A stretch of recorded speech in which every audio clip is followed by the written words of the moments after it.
Welcome to Build Tech. हमारे channel में आपका स्वागत है। दोस्तों, आज के इस वीडियो में हम उत्तरकाशी टनल हादसे के बारे में बात करेंगे। हम इसमें देखेंगे कि टनल कोलैप्स क्यों हुआ था और इसके अंदर जो है हम सारे पॉइंट को कवर करेंगे। इसमें हम देखेंगे टनल बनाने की ज़रूरत क्यों पड़ती है और टनल कितने तरीके से बनाई जाती है, टनल बनाने का कौन सा मेथड जो है सेफ माना जाता है, और जो यहाँ पर एक्सीडेंट हुआ था उसको समझने के लिए हम माउंटेन के फार्मेशन के बारे में देखेंगे कि करोड़ों साल पहले अर्थ पर माउंटेन का फार्मेशन कैसे हुआ था और किस तरीके के माउंटेन में कितने तरह का डिफेक्ट रह जाता है, इसको समझेंगे। फिर उसके बाद हम देखेंगे कि किस तरह से जो है असफल प्रयास किया गया वहाँ पर वर्कर को बचाने के लिए और बचा नहीं पाते हैं, 17 दिन टाइम लग जाता है। और रैट माइनर कैसे सक्सेस होते हैं, रैट माइनर का ऑपरेशन क्या था, किस तरह से रैट माइनर यहाँ पे काम करते हैं, ये सारी चीज़ें हम यहाँ पे देखने वाले हैं। दोस्तों, आइए सारी चीज़ों को एक एक करके समझते हैं। टनल क्यों बनाई जाती है? टनल बनाने के मेन दो रीज़न होते हैं, रोड का कंस्ट्रक्शन और रेलवे ट्रैक का कंस्ट्रक्शन। यहाँ पे देखिए दोनों चीज़ों को हम समझते हैं। देखिए, जब रोड बनाया जाता है रास्ते में टनल आती है, रास्ते में पहाड़ आता है तो वहाँ पे टनल बना दिया जाता है, रोड को वहाँ से पास कर दिया जाता है। इसी तरह से जब रेलवे ट्रैक को बिछाया जाता है, जहाँ पे गड्ढे आते हैं वहाँ पे ब्रिज बनाया जाता है। दोनों कंडीशन में, चाहे रोड बनाना हो चाहे रेलवे ट्रैक बिछाना हो, दोनों कंडीशन में जहाँ पे गड्ढे आते हैं, जहाँ पे वैली आती है वहाँ पे ब्रिज बनाया जाता है, और जहाँ पे पहाड़ी आती है, माउंटेन आता है, वहाँ पे जो है टनल बना दिया जाता है। इस तरह से जो है टनल बनाया जाता है। अब टनल कितने तरीके से बनाया जाता है? टनल बनाने के मेनली जो है दो तरीके होते हैं। पहला ड्रिलिंग एंड ब्लास्टिंग, दूसरा टनल एक्सकावेटर मशीन का यूज़ करके बनाया जाता है। आइए अब दोनों मेथड को देखते हैं। यहाँ पे देखिए ड्रिलिंग एंड ब्लास्टिंग है। सबसे पहले इसमें क्या किया जाता है, सर्वे किया जाता है कहाँ कहाँ पे ड्रिल होना है, फिर उसी के हिसाब से ड्रिल किया जाता है। फिर उसमें जो है डायनामाइट लोड किया जाता है।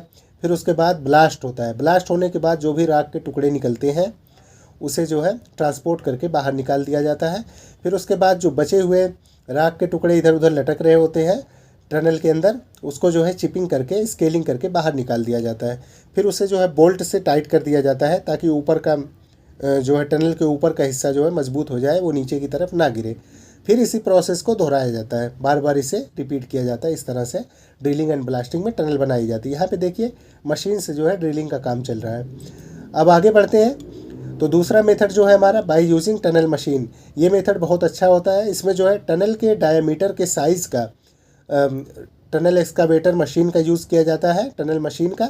और इसमें जो है टनल मशीन ऑपरेटर अंदर ही बैठा रहता है। इसके अंदर व्हीकल वगैरह सारी चीज़ें रहती है, कुछ बाहर भी व्हीकल रहती हैं, उसको ट्रांसफ़र करके लोड किया जाता है और जो मलबा होता है उसे बाहर निकाल दिया जाता है। धीरे धीरे जो है टनल का कंस्ट्रक्शन होता चला जाता है। सारी चीज़ें एक साथ होती जाती है इसमें। ये काफ़ी अच्छा प्रोसेस है। इसमें जो है किसी भी तरह का जो है डैमेज नहीं होता है। इसमें बोल्ट वगैरह लगाने की भी ज़रूरत कम पड़ती है और टनल के फेलियर का भी चांस बहुत कम रहता है, क्योंकि जो ड्रिलिंग करते हैं, ड्रिलिंग में जो है मान लीजिए यहाँ पे ड्रिल किया गया, फिर उसके बाद आसपास का एरिया जो होता है वहाँ पर भी क्रैक्स आ जाते हैं। बाद में चिपिंग करके निकाला जाता है उसे और बोल्ट भी टाइट किया जाता है, लेकिन फिर भी वो डैमेज रहता है। इसी तरह से जो है ये मजबूत नहीं होता है। और इस वाले मेथड में क्या है, ऐसी प्रॉब्लम नहीं आती है। अब आइए देखते हैं यहाँ पे। अब देखिए जो एक्सीडेंट वहाँ पे हुआ, टनल जो कोलैप्स हुई उत्तराखंड में, उसको समझने के लिए पहले हम माउंटेन के फार्मेशन के बारे में समझते हैं। माउंटेन कितने तरह से बनता है, यानी पहाड़ कितने तरह से बनता है, ये अगर हम समझ लिए तो फिर हम उस घटना को भी समझ लेंगे आसानी से। इसको समझने के लिए मैंने कुछ डायग्राम बनाया हुआ है, उसको भी दिखाता हूँ अभी। देखिए फोल्ड, फॉल्ट, वोल्केनो, 3 मेथड होते हैं जिससे प्रकृति में माउंटेन का फार्मेशन हुआ है। अब आइए देखते हैं। यहाँ पे देखिए पहला मेथड फोल्ड है। फोल्ड के में क्या होता है कि एक टेक्टोनिक प्लेट इधर से आती है, दूसरी टेक्टोनिक प्लेट इधर से आती है। दोनों जो है सेम इंटेंसिटी की है, दोनों प्रेशर क्रिएट करती है। इतना ज़्यादा प्रेशर यहाँ पे हो जाता है कि एक टेक्टोनिक प्लेट फोल्ड होकर के नीचे की तरफ मुड़ जाती है। तो यहाँ पे जो है माउंटेन का फार्मेशन हो जाता है। वर्ल्ड में अभी भी कुछ ऐसी पहाड़ ऐसे माउंटेन हैं जिनकी हाइट दिन पे दिन बढ़ती जा रही है। इससे क्या पता चलता है कि टेक्टोनिक प्लेट दोनों एक दूसरे के को पुश कर रही हैं। इस वजह से जो है माउंटेन की हाइट बढ़ती जा रही है। यहाँ पे देखिए और भी चीज़ें क्लियर हो जाती हैं। यहाँ पे ये वाला स्टेनोस्फेयर है, ये लिथोस्फेयर है, ये कंटिनेंटल क्रस्ट है। यहीं पर जो है माउंटेन का निर्माण होता है। देखिए अब आगे बढ़ते हैं, दूसरा मेथड हम देखते हैं। दूसरा मेथड है फॉल्ट। यहाँ पे क्या होता है, दो टेक्टोनिक प्लेट के बीच में जब शियर होता है, यानी एक टेक्टोनिक प्लेट नीचे की तरफ दबती है, दूसरी टेक्टोनिक प्लेट ऊपर की तरफ उठने की कोशिश करती है, तो वहाँ पर भी इस तरह से माउंटेन का फॉर्मेशन हो जाता है। अब देखिए इस कंडीशन में अगर यहाँ से हमें टनल बनानी हो तो यहाँ पर जो है जॉइंट आएगा, क्योंकि यहाँ पे फोल्ड है, फोल्ड वाला जॉइंट आएगा, यहाँ टनल फेल होने का चांस ज़्यादा रहेगा अगर ऐसे टनल बनाई जाएगी। अगर इस तरह से टनल पास कर दिया जाए तो फिर कोई दिक्कत नहीं आएगी। यहाँ पे देखिए चीज़ें और क्लियर हो जाती है। और उसी तरह इसमें भी है, यहाँ पर जो है जहाँ शेयर होगा यहाँ पर जो है जॉइंट आएगा यहाँ ऊपर की तरफ। अगर इधर से टनल बनाई जाती है तो यहाँ पे टनल फेल होने का चांस रहेगा ज़्यादा, और अगर ऐसे टनल बनती है या इस तरह से बनती है तो फिर कोई दिक्कत नहीं होगी। अब देखिए हम तीसरा मेथड है वोल्केनो। वोल्केनो में क्या होता है, जैसा कि हम जानते हैं अर्थ के सेंटर की तरफ जब हम आगे बढ़ते हैं तो वहाँ पे मोल्टेन फॉर्म में हमें मटेरियल मिलते हैं जो पिघली हुई फॉर्म में रहते हैं। अगर ऊपर की क्रस्ट जो है अर्थ की कमज़ोर कहीं पड़ती है तो वहाँ से वो बाहर निकलने की कोशिश करते हैं। अगर वो बाहर निकलते हैं तो उसे ज्वालामुखी बोलते हैं, वोल्केनो बोलते हैं। और धीरे धीरे वो ठंडे होकर के गर्म लावा मोल्टेन फॉर्म में होता है, ये ठंडे होकर के धीरे धीरे ये आसपास इकट्ठा हो जाते हैं, इग्नियस रॉक का फॉर्मेशन होता है और वो माउंटेन बन जाता है। इस तरह से भी माउंटेन बनता है। अब देखिए, अब आइए हम समझते हैं इंसिडेंट ऑफ उत्तरकाशी। अब ये घटना कहाँ पे हुई, जो टनल का निर्माण हो रहा था सिलकियारा और बारकोट में। इस टनल का नाम था सिरकियारा एंड बारकोट टनल और इसकी लंबाई 4.5 किलोमीटर लगभग थी। इसमें जो है 41 लेबर वहाँ पे फंस गए थे। इसी टनल में जो है कोलैप्स होता है सिलकियारा की साइड से 210 मीटर की दूरी पे। आइए इसी चीज़ को हम डिटेल में समझते हैं। देखिए ये 12 नवंबर को ये घटना हुई थी। इसमें 41 वर्कर जो है फंस गए थे। टनल में जो है कोलैप्स हो गया था। टनल का मुंह जो है टनल का जिस साइड से बाहर निकलना था उधर से जो है चौक हो गया था। बैक साइड से भी टनल का काम पूरा नहीं हुआ था, उधर से भी 480 मीटर जो है बचा हुआ था। अब देखिए इसको समझने के लिए मैंने जो है डायग्राम बना रखा है। इधर सिलकियारा है, इधर बारकोट है। अब इधर से देखिए यहाँ तक टनल जो है कंस्ट्रक्शन हो चुका था पूरा कंप्लीट। यहाँ पे जो है 2.301 किलोमीटर का टनल का कंस्ट्रक्शन हो चुका था और बीच में 480 मीटर सिर्फ टनल बाकी थी। इधर से भी टनल बनाई जा रही थी, इधर से भी बनाई जा रही थी। यहाँ पे 1.75 किलोमीटर इस साइड से जो है टनल बनाई जा चुकी थी बारकोट की साइड से, और पूरी टनल की लंबाई जो है 4.531 किलोमीटर थी। अब यहाँ पे 40 लेबर थे जो अंदर थे। यहाँ पे अचानक से टनल कोलैप्स होती है और यहाँ पे मलबा इकट्ठा हो जाता है। 60 मीटर के स्पैन में जो है ये मलबा इकट्ठा होता है। लेबर सारे इसमें फंस जाते हैं। फिर इनको निकालने की तरह तरह की कोशिश की जाती है। पहला ट्राई जो किया गया, यहाँ पे एक्सकावेटर लगाया गया इसके अंदर टनल के, और यहाँ से जो है ये मलबा को एक्सकावेट करके बाहर निकालना शुरू किए। जितना मलबा वो बाहर निकालते थे दोबारा फिर यहाँ पे मलबा गिर जाता था। अब इस माउंटेन को देखकर यही लगता है कि यहाँ पर जो है फोल्ड हुआ होगा और यहाँ पे इस तरह से जो है यहाँ पे जॉइंट आ रहा है।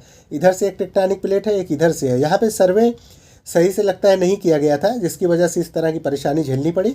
और एक बात और मैं आपको बता दूं जो काफ़ी इंपॉर्टेंट है, जब भी टनल का काम किया जाता है तो बाईपास टनल भी बनाई जाती है। किसी तरह से अगर टनल में कोई दुर्घटना होती है तो उस बाईपास टनल का यूज़ करके जो है इसमें जो वर्कर होंगे, लेबर होंगे, वो बाहर निकल सके।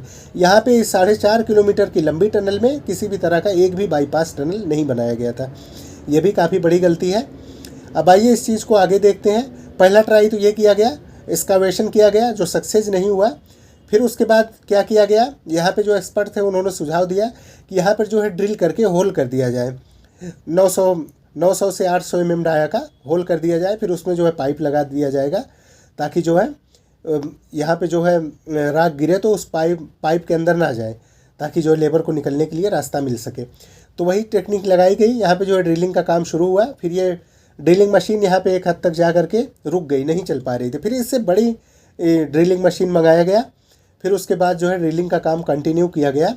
फिर ये बड़ी मशीन जा करके आगे फंस जाती है। उसका रीज़न ये था कि यहाँ पर जो मलबा गिरा हुआ था, मलबा के साथ साथ जो है रिइंफोर्समेंट और स्टील गर्डर भी थे जो गिर गए थे, और इसमें जो है बड़ी ड्रिलिंग मशीन के ब्लेड जो है इसमें जा करके टूट जाते थे। आगे एक्सकावेशन का काम नहीं हो पा रहा था। इसके अलावा ऊपर की तरफ से 2 टनल बनाई जा रही थी लेबर को बचाने के लिए, और यहाँ से जो है बाईपास टनल का भी काम चल रहा था और इस साइड से भी टनल का काम चल रहा था बाईपास टनल का। यानी 4 एक्स्ट्रा बाईपास टनल बनाए जा रहे थे लेबर को निकालने के लिए, और इधर सामने से भी जो है कोशिश की जा रही थी। इसी तरह से 12 दिन निकल जाता है, कुछ हो नहीं पाता है। ये ड्रिलिंग का काम भी जो है ख़राब हो जाता है मशीन ख़राब होने की वजह से, मशीन का ब्लेड टूटने की वजह से। फिर उसके बाद लास्ट में जो है रैट माइनर को बुलाया जाता है। रैट माइनर क्या करते हैं, रैट माइनर जो है यहाँ पे काफ़ी मेहनत करते हैं। 12 रैट माइनर थे टोटल। उसमें जो है 3-3 की टीम बनाई जाती है। वो रेंगते हुए इस पाइप के अंदर जाते हैं, 800 mm के पाइप के अंदर जाते हैं। और उनके हाथ में क्या था, छोटे छोटे औजार थे, हिल्टी, शावल, कस्सी, हैमर, यही सब सारी चीज़ें लेकर के जाते हैं अंदर टनल में और धीरे धीरे मैनुअली उसको टनल के मलबे को तोड़ते हैं। आइए देखते हैं इसी को डिटेल में। देखिए यहाँ पे जो है 210 मीटर की दूरी पर यहाँ पे टनल फेल होती है। ये 60 मीटर की स्पैन में मलबा गिर जाता है। यहाँ पे 40 वर्कर अंदर थे काम करने के लिए।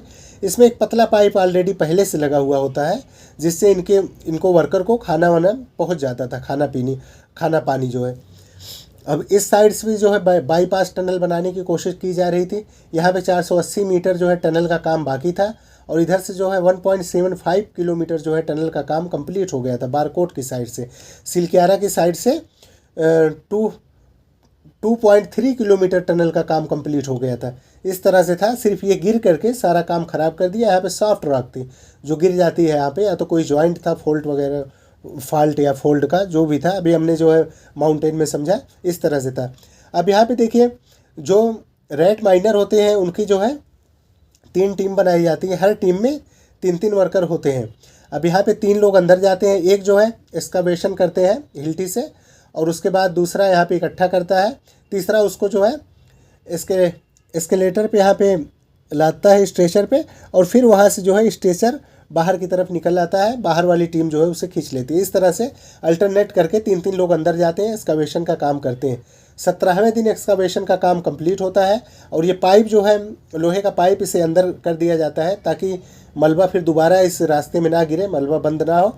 फिर उसके बाद NDRF की टीम अंदर जाती है, जा कर के वर्कर को समझाती है वहाँ पे किस तरह से जो है बाहर निकलना है, क्या करना है, पूरी ट्रेनिंग वर्कर को दी जाती है। और उसके बाद डॉक्टर की भी टीम अंदर जाती है। डॉक्टर की टीम अंदर जा कर के उन्हें जो है चेक करती है, चेकअप करती है, उनकी हालत कैसी है।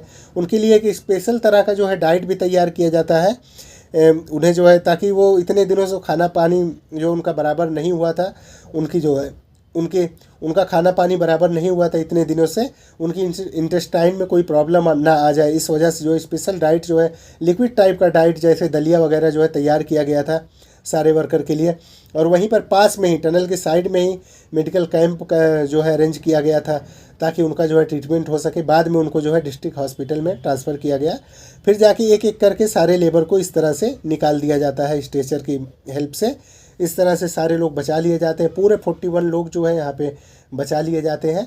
दोस्तों ये था हमारा वीडियो, इसमें हमने जो है काफ़ी डिटेल में इंफॉर्मेशन देखी और इससे ज़्यादा जो है माउंटेन और रॉक फॉर्मेशन का टॉपिक बहुत बड़ा था, उसके मैंने जो है शार्ट में कवर किया। दोस्तों ये था हमारा वीडियो, अगर आपको अच्छा लगा इसे लाइक करें, शेयर करें। अगर थैंक्स फॉर वाचिंग। अगर आप हमारे चैनल पर नए हैं तो चैनल को भी सब्सक्राइब कर दें। मिलते हैं नेक्स्ट वीडियो में।